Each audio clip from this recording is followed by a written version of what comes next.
누가복음 18장 1절로 8절 말씀으로 믿음이 무엇입니까? 이와 같은 제목으로 하나님의 말씀을 증거하도록 하겠습니다. 사랑하는 여러분, 오늘 주일 오전에 우리가 이 자리에 모인 이유가 무엇입니까? 우리 모두 유일하신 하나님 예수 그리스도를 아버지로 믿기 때문인 줄로 믿습니다. 그런데 여러분, 대체 믿음이 무엇입니까? 우리 모두는 하나님을 믿는 그리스도인들입니다. 그런데 왜 그리스도인들이, 왜 이 땅의 교회가 예수님께서 말씀하시는 것처럼 믿음의 결과로 세상의 빛과 소금이 되지 못하고 있습니까? 왜 우리는 이렇게 한 주간의 첫날인 주일 오전에 예배당에 나와서 하나님의 말씀을 듣고자 하는 열심을 가질 정도로 믿음의 열심을 가지고 있음에도 불구하고 오늘날 한국의 그리스도인들은 왜 교회 밖의 사회로부터 비판을 받고 조롱의 대상으로 전락하고 있습니까? 그 이유는 우리가 모두 믿음을 잘못 이해하고 있기 때문이라고 생각합니다. 오늘 본문에 보면은 한 동네에 불의한 재판관이 있습니다. 그리고 또 가난한 과부가 있습니다. 성경에서 가난한 과부는 가장 연약한 사람을 상징합니다. 이 과부가 억울한 일을 당해서 불의한 재판관을 찾아가서 억울함을 풀어달라고 호소하였습니다. 한 번 찾아가지 않았습니다. 자주 찾아갔습니다. 이 재판관이 불의한 사람이라고 말하고 있는 것은 자기의 직책을 이용해서 자기 사익을 추구하는 사람이라는 뜻입니다. 그런 사람은 절대로 판결을 바르게 하지 않습니다. 왜냐하면 자기 주머니를 먼저 생각하기 때문에 그렇습니다. 그런데 그 과부가 돈이 있을 리가 없습니다. 그래서 재판관이 뇌물을 주고 싶어도 줄 수가 없습니다. 그래서 재판관은 그 과부의 소리에 귀를 기울이지 않았습니다. 그런데 이 과부가 자주 찾아가니까 어느 날 불의한 재판관은 이렇게 생각했습니다. 내가 과부의 원한을 들어주지 않으면 앞으로 계속 찾아오겠지. 그러면 내가 귀찮으니까 그저 한번 봐주자. 그렇게 말입니다. 예수님께서 그 말씀을 하시고 본문 6절과 7절을 통해서 이렇게 말씀을 하셨습니다. 주께서 또 이르시되 불의한 재판장이 말한 것을 들으라. 하물며 하나님께서 그 밤낮 부르짖는 자들의 원한을 풀어주지 아니하시겠느냐? 그들에게 오래 참으시겠느냐? 말씀하셨습니다. 여러분, 본문은 예수님께서 불의한 재판관도 불쌍한 과부가 뇌물이 없이 와서 계속 부탁하면 귀찮아서라도 그 부탁을 들어준다고 그런다면 하물며 하늘에 계신 하나님 아버지께서 택하신 자기 백성이 밤낮 부르짖는 기도를 왜 응답해 주지 않겠느냐? 그렇게 말씀하시면서 낙심하지 말고 계속 기도해야 할 것을 가르치면서 주신 비유의 말씀입니다. 그런데 여러분, 만약에 예수님께서 이 말씀을 하시고 그냥 그렇게 끝나버렸다면 흔히 우리가 오해하듯이 그리스도인의 믿음 역시 불교 신자들의 믿음과 다를 바 없이 나의 원한을 풀어달라고 나의 소망과 나의 바람만을 예수님 앞에 밤낮 쉬고 새벽마다 울부짖어 응답받는 것을 믿음이라고 이해할 수 있습니다. 그런데 예수님께서 그렇게 말씀하시는 것으로 끝내지 않으셨습니다. 예수님께서는 계속해서 본문 8절 제일 마지막 구절에 이렇게 대반전의 말씀을 하셨습니다. 그러나 인자가 올 때에 세상에서 믿음을 보겠느냐 하시니라.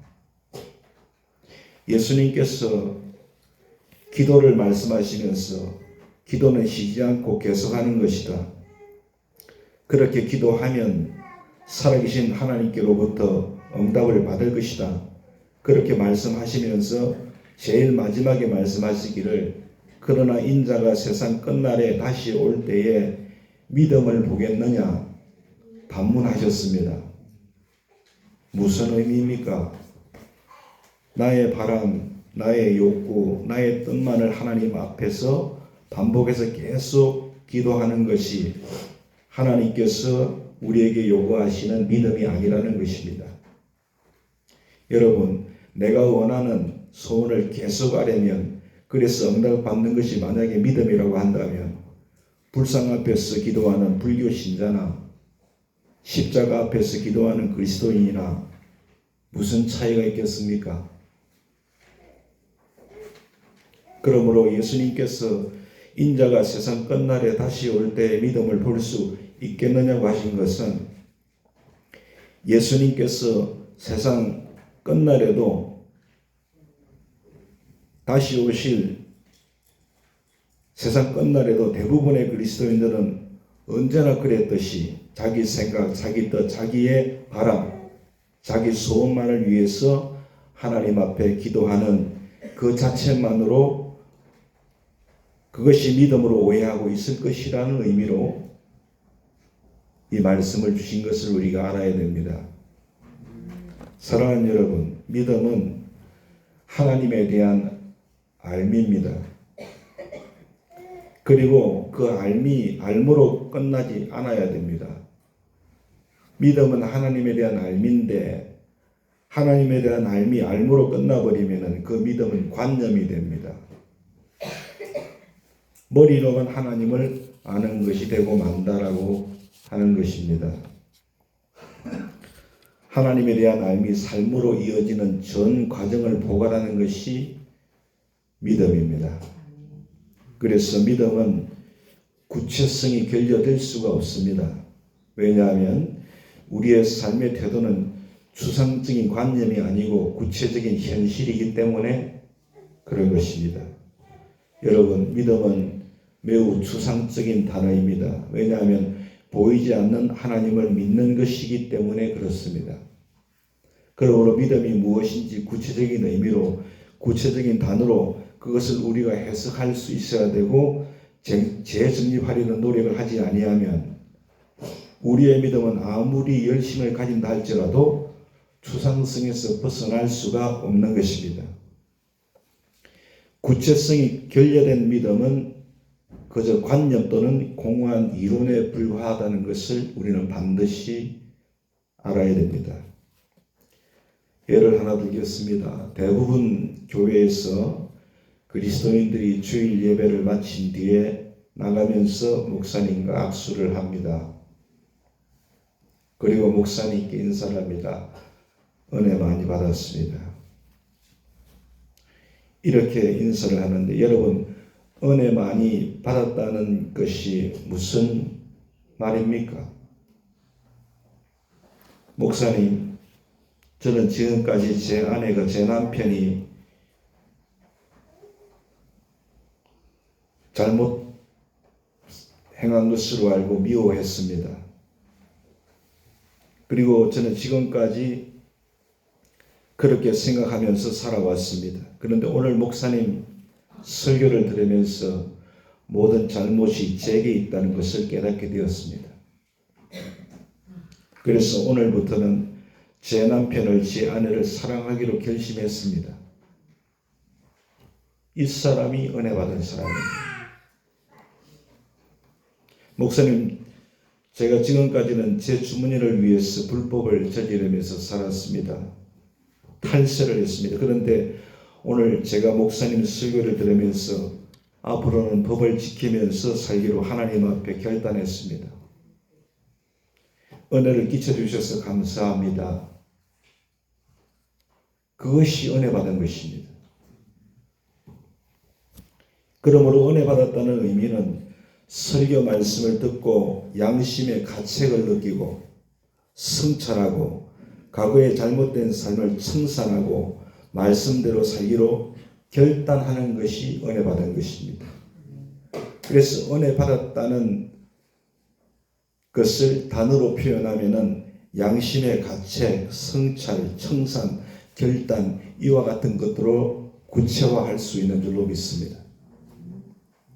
근데 여러분, 이처럼 은혜가 무엇인지를 구체적으로 규명하지 못할 때는 어떤 문제가 발생하느냐? 그때는 목사님께 은혜 받았습니다라고 얘기할 때 그 은혜의 의미는 뭐냐면 목사님의 설교를 듣고 나서 눈물 한번 핑 도는 것으로 자기가 은혜 받은 것으로 생각하는 것입니다. 목사님 말씀을 듣는 가운데 가슴이 한번 찡해지는 것으로 하나님께 은혜 받았다 그렇게 생각할 수 있다는 것입니다. 그런데 여러분, 눈물 한번 핑 돌고 가슴 한번 찡한 걸로 끝나버리면 그거는 은혜 받은 게 아닙니다. 그 순간만 지나면 아무것도 없기 때문에 그렇습니다. 그 이후에 삶에 아무런 변화가 없습니다. 그건 은혜 받은 것이 아닙니다. 말씀을 듣고 여러분 감정적으로 그런 느낌을 받은 것 뿐이지 은혜 받은 것은 결코 아닌 겁니다. 그러므로 여러분, 이처럼 믿음이란 추상적인 단어를 구체화해서 우리가 매일 삶 속에서 우리의 믿음이 구체적인 삶으로 드러나게 되는 것이 바로 믿음이라는 것을 우리가 알아야 됩니다. 그러면 추상적인 단어의 믿음은 구체적으로 그럼 뭡니까? 10가지로 간략하게 말씀을 드리겠습니다. 첫 번째로는 믿음은 순종입니다. 순종 없는 믿음은 있을 수가 없습니다. 믿음이 순종이라고 할 때는 그 순종에는 2가지 종류의 순종이 있습니다. 첫째는 하나님의 말씀에 대한 순종입니다. 여러분, 내가 누구를 믿는다고 하면 그 사람의 말을 믿는 것입니다. 여러분들이 김충현 목사를 믿는다고 제게 말씀을 하시면서 제가 여러분들에게 말씀을 드릴 때 속으로 저거는 거짓말, 저것도 거짓말, 그러면 여러분 저를 믿는 것이 아닙니다. 여러분들께서 저를 믿으신다면 설령 여러분들께 제가 이성으로는 믿지 못할 말을 제가 드린다 할지라도 저를 믿으신다면 여러분들은 100% 저를 신뢰하는 것입니다. 그러므로 하나님의 말씀을 순종하지 않고서 하나님을 믿는다라고 하는 것은 잘못된 겁니다. 하나님의 말씀을 순종하지 않고는 하나님을 믿을 방법이 없기 때문에 그런 것입니다.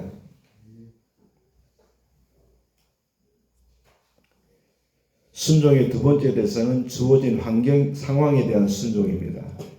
내게 주어진 현재의 모든 상황, 내가 지금 병들어 있을 수 있습니다. 내가 지금 가난할 수 있습니다. 내가 지금 고통 속에 있을 수 있습니다. 내가 지금 괴로움의 터널 속을 지나고 있을 수 있습니다. 그러나 그 모든 상황은 나의 체질을 아시는 하나님께서 나를 바로 세우기 위해서 주신 상인 것을 믿고 그 상황을 받아들이는 것, 순종하는 것, 그것이 믿음인 줄로 믿습니다. 모세는 40년 동안 미디안 광야 상황에 순종했습니다. 골리앗을 물리친 다윗은 사울 왕의 질투심 때문에 근 10년 동안 망명 생활을 했습니다. 미친 척까지 하면서 살았습니다. 그러나 여러분, 그 상황을 믿음으로 받아들인 줄로 믿습니다. 나의 체질을 아시는 하나님께서 나를 바로 세우시기 위해서 주신 상인 것을 믿고서 그 상황을 받아들였다는 것입니다. 그래서 그들은 그 상황 속에서 정금 같은 하나님의 도구로 새롭게 빚어지게 된 줄로 믿습니다. 믿음은 두 번째로 용기입니다. 내가 하나님 말씀에 순종하고 주어진 상황에 순종하기 위해서는 용기가 필요합니다. 그리스도인들은 누구보다도 용기 있는 사람이어야 됩니다. 하나님께서 아브라함에게 본토 친척 아버지 집을 떠나서 한 번도 가본 적이 없는 가나안 땅으로 가라고 명령하셨을 때 아브라함은 총각이 아니었지 않습니까? 처가 있었지 않습니까? 딸린 가솔들이 있었습니다.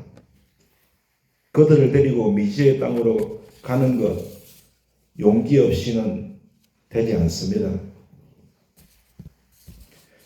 이집트의 왕자였기 때문에 이집트의 군사력이 세계 최강임을 알고 있었던 이가 모세입니다. 근데 하나님께서 모세에게 칼 한 자루 창 한 자루 주시지 않고 혈을 단신으로 가서 내 백성을 구해오라 말씀하실 때 그 명령에 순종한 것은 용기입니다. 처녀 마리아에게 내가 아들을 낳으리라. 여러분, 당시에 처녀가 아들을 낳으면 아들이 아니라 딸을 낳더라도 아이를 낳으면 돌에 맞아 죽습니다. 마리아가 말씀대로 되어질지어다 순종한 것은 그의 용기인 줄로 믿습니다. 성경에 나오는 모든 믿음의 위인들은 용기 있는 사람들이었습니다. 믿음은 용기인 줄로 믿습니다. 세 번째 믿음은 시선입니다. 믿음이 용기라면 그 용기의 원천은 나 자신이 아닙니다. 용기의 원천은 그것을 나 자신으로 삼으면 블레셋 골리앗처럼 만용이지 용기가 아니라는 것을 알아야 됩니다. 만용은 나를 주저앉히고 나를 망치는 흉기입니다. 용기의 원천은 오직 하나님이십니다. 용기의 원천은 오직 말씀이십니다. 그래서 참된 믿음의 사람은 자기의 시선을 항상 하나님께 고정을 시킵니다. 말씀에 고정을 시킵니다. 영국의 작가이면서 평신도 신학자인 자였던 C.S. 루이스는 이렇게 말했습니다. 우리가 하나님께 시선을 고정시키고 있는 동안만 우리는 그리스도인이다. 저는 루이스의 말에 100% 동의합니다. 저는 목사입니다. 목사면 여러분들과 다릅니까? 제가 여러분들과 다릅니까? 똑같이 죄성을 가진 인간입니다. 주님 보지 않으면 목사도 불륜에 빠질 수 있습니다. 주님 보지 않으면 목사도 돈의 노예로 전락할 수밖에 없습니다. 주님께 시선이 고정되어 있지 않으면 목사가 저는 가장 추악한 삶을 살 수 있다고 생각합니다. 주님께 시선이 고정될 때만 용기 있게 이 세상에서 할 것과 하지 말아야 될 것을 구분하면서 살 수 있는 줄로 믿습니다. 네 번째로 믿음은 다루어지는 것입니다. 내가 하나님께 시선을 고정시키고 있으면 하나님에 의해서 나도 모르게 다루어집니다. 그런데 많은 그리스도인들이 하나님을 다루는 법을 배우려고 하는 것 같습니다. 많은 책들이 하나님을 컨트롤하는 노하우를 가르쳐 주고 있기도 합니다. 여러분, 아무리 유명한 목사님이라도 아무리 베스트셀러라도 하나님을 다룰 수 있다고 여러분에게 얘기하는 책이나 그런 목사님은 거짓 목사요, 거짓 책입니다. 하나님은 인간에 의해서 컨트롤 당하지 않습니다. 하나님께 시선을 고정한 사람은, 천지를 창조하신 하나님은 인간에게 컨트롤 당하시는 분이 아니고 그분의 손에 의해서 내가 컨트롤 당할 때에만 내가 행복해질 수 있다는 것을 알고서 젊어서는 부활하신 주님을 목격하지 못했던 베드로처럼 스스로가 띠띠고 천방지축으로 다녔을지라도 하나님께 시선을 고정한 뒤에는 부활하신 주님을 배웠던 베드로처럼 하나님께 두 팔을 벌리고 주님께서 이끌시는 대로 따라가는 사람인 줄로 믿습니다. 이런 사람이 믿음의 사람입니다. 믿음의 사람은 하나님께로부터 다루어지는 사람인 줄로 믿습니다. 다섯 번째로 믿음의 사람은 신실합니다. 믿음은 신실입니다. 하나님에 의해서 다루어지면 그 사람은 저는 신실해질 수밖에 없다고 생각합니다. 믿음은 신실과 구별되지 않습니다. 믿는다고 하면서 거짓된 삶을 산다면 아직도 믿음을 이해하지 못한 사람이라고 저는 생각합니다. 여러분, 믿음은 헬라어로 피스티스입니다. 그런데 이 피스티스란 말은, 이 믿음이라는 이 말의 이 뜻은 믿음과 함께 신실이라는 뜻을 동시에 가지고 있습니다. 우리말은 믿음과 신실이 구별되지만 헬라 말로는 구별되지 않습니다. 믿음과 신실이 똑같은 의미라는 겁니다.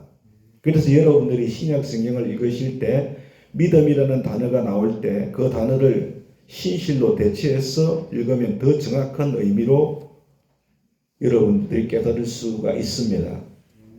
마태복음 21장 22절을 예로 들면 너희가 기도할 때 믿고 기도하는 것은 다 받으리라. 얼마나 여러분 그리스도인들이 좋아하는 구절입니까? 기도 시간마다 단골로 등장하는 구절입니다. 내가 믿고 기도했으면 주님 주실 줄 믿는다는 겁니다.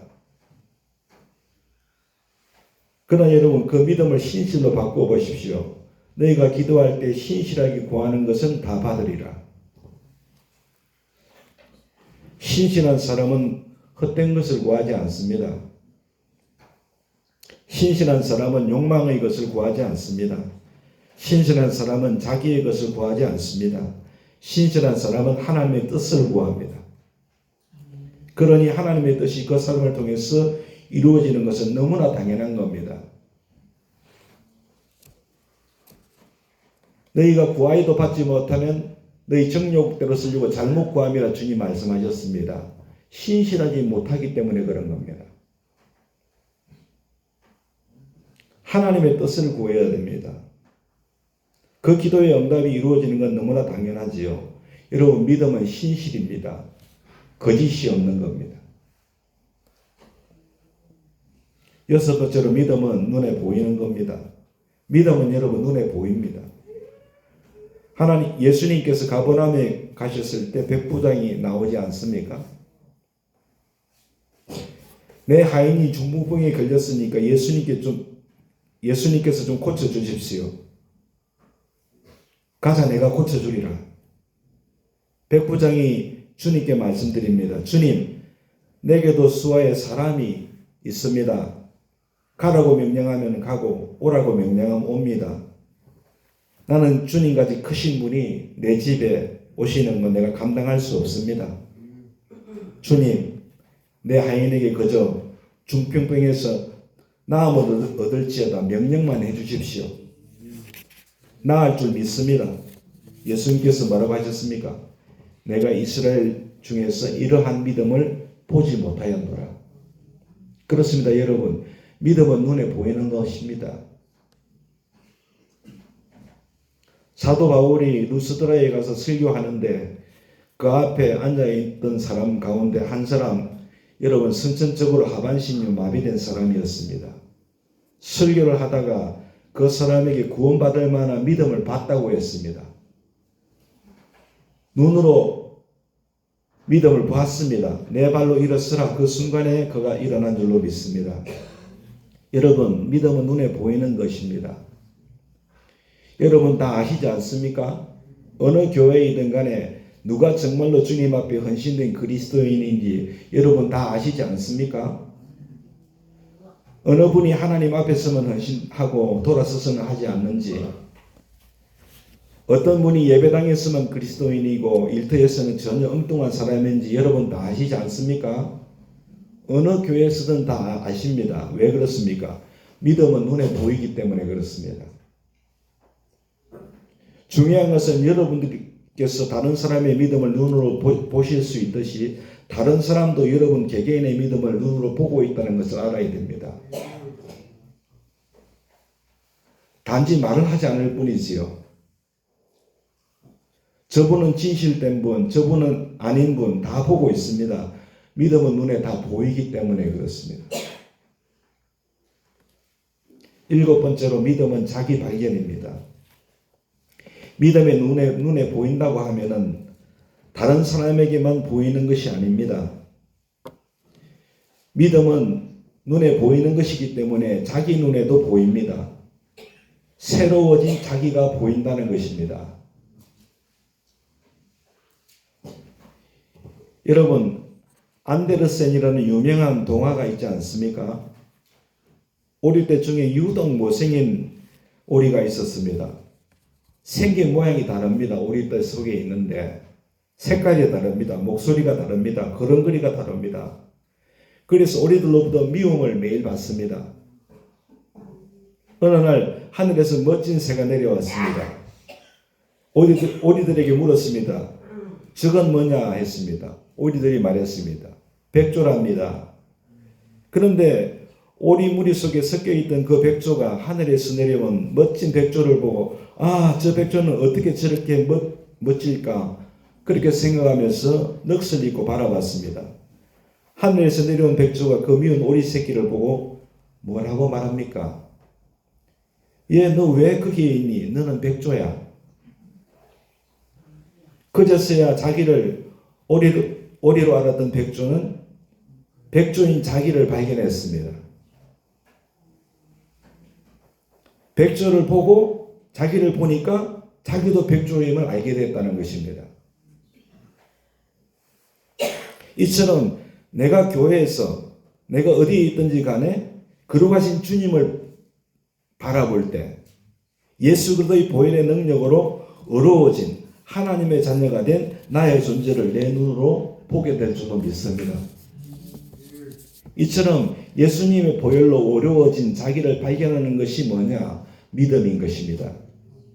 사도 바울은 뭐라 했습니까? 나의 나 된 것은 하나님의 은혜로 된 것이다. 믿음의 사람 아닙니까? 믿음은 자기 발견인 줄로 믿습니다. 8번째로 믿음은 자기를 진리로 가꾸는 것입니다. 하나님의 자녀가 된 내가 발견되면 하나님의 자녀로 나를 가꾸어 갈 수밖에 없다는 것입니다. 이것을 뭐라고 합니까? 성화라고 합니다. 내가 더 이상 미운 오리 새끼가 아니라 우아한 백조임을 깨달은 그 미운 오리 새끼가 자기를 오리로 그대로 여러분 내어버려 두겠습니까? 백조로 아니면 바꾸어 가겠습니까? 당연히 자기를 백조로 바꾸어 가지 않겠습니까? 이전까지는 진짜 오리가 되기 위해서 엉덩이를 뒤뚱거리고 걸었는데 이제부터는 백조답게 우아하게 여러분 걷지 않겠습니까? 날개 죽기가 아프지만 우아하게 날기 위해서 애를 쓰면서 훈련을 거듭하지 않겠습니까? 자기를 가꿉니다. 이처럼 자기가 거룩하신 하나님의 자녀, 예수 그리스도 안에서 어렵다함을 인정받는 그리스도인이 된 새로운 피조물인 자기를 발견한 사람은 자기 존재를 존중할 줄로 믿습니다. 진리로 자기를 모장시킬 수 있습니다. 이처럼 자기를 진리로 가꾸는 것이 믿음입니다. 자기를 진리로 가꾸는 사람이 믿음의 사람인 줄로 믿습니다. 9번째로 믿음은 자유입니다. 진리로 자기를 가꾸어서 그렇게 성화되어가는 삶을 시작하면 이 세상의 모든 유혹으로부터 모든 죄의 뜻으로부터 비로소 자유함을 얻게 될 줄로 믿으시기 바랍니다. 왜냐하면 그런 것들이 전혀 아무런 의미가 없다는 것을 진리의 눈으로 확인할 수 있기 때문에 그런 것입니다. 믿음은 죄로부터 자유한 것입니다. 그러므로 죄로부터 자유한 사람이 믿음의 사람인 줄로 믿으시기 바랍니다. 10번째로, 그래서 믿음은 여러분 삶입니다. 믿음은 결코 여러분 점이 아닙니다. 믿음은 선입니다. 여러분들이 주일날 예배당에 나오시고 예배에 참석하시고 이건 하나의 점일 수가 있습니다. 헌신하고 봉사하고 이건 하나의 다 점들일 수 있습니다. 이처럼 수없이 많은 점을 찍는다 할지라도 점은 점일 뿐입니다. 점이 선으로 연결되지 않으면 삶이 되지 않는 것입니다, 여러분요. 믿음은 삶인 줄로 믿습니다. 믿음이 순종이고 용기이고 시선이고 다루어지는 것이고 신실이고 자기 발견이고 자기를 진리로 가꾸는 것이고 자유라는 것을 알아가는 그 과정 속에서 그 삶에 중단이 없을 때 믿음은 삶으로 이어져 가게 될 줄로 믿습니다. 그리고 그 삶이 예수 그리스도께로 나아가는 통로가 된다는 것은 두말할 필요가 없는 줄로 믿습니다. 여러분, 믿음은 삶이라는 것을 반드시 알아야 됩니다. 교회 안에서의 믿음이 세상에서의 삶으로 이어져야 된다는 겁니다. 쉽게 말씀을 드리면. 짧은 시간이지만 믿음이라고 하는 추상적인 단어를 구체적인 10개의 단어로 제가 말씀을 증거했습니다. 우리가 이 추상적인 믿음을 증거해 드린 10개의 단어로 재정립시켜 봐도, 재정립만 우리가 시켜본다고 해도 믿음이 이런 것이구나, 내가 믿음에 대해서 잘못 생각했구나, 우리가 바르게 알 수 있는 그 깨달음의 시간이 되었기를 간절히 바라봅니다. 저는 우리가 계속 이 믿음을 날마다 더 구체적인 의미로 재정립시켜 나가야 하고, 그렇게 될수록 우리의 믿음은 더 성숙해질 것이라고 확실히 믿습니다. 하나님께서는 이런 그리스도인들을 기뻐하십니다. 그리고 그들에게 상 주실 겁니다. 왜 그렇습니까? 바로 그 사람이 믿음의 사람이기 때문에 그렇습니다. 히브리서 11장 6절을 마지막으로 읽어드립니다. 믿음이 없이는 하나님을 기쁘시게 못하나니 하나님께 나아가는 자는 반드시 그가 계신 것과 또한 그가 자기를 찾는 자들에게 상 주시는 이심을 믿어야 할지니라. 여러분, 참된 믿음의 사람 되실 수 있기를 예수님의 이름으로 부탁드립니다.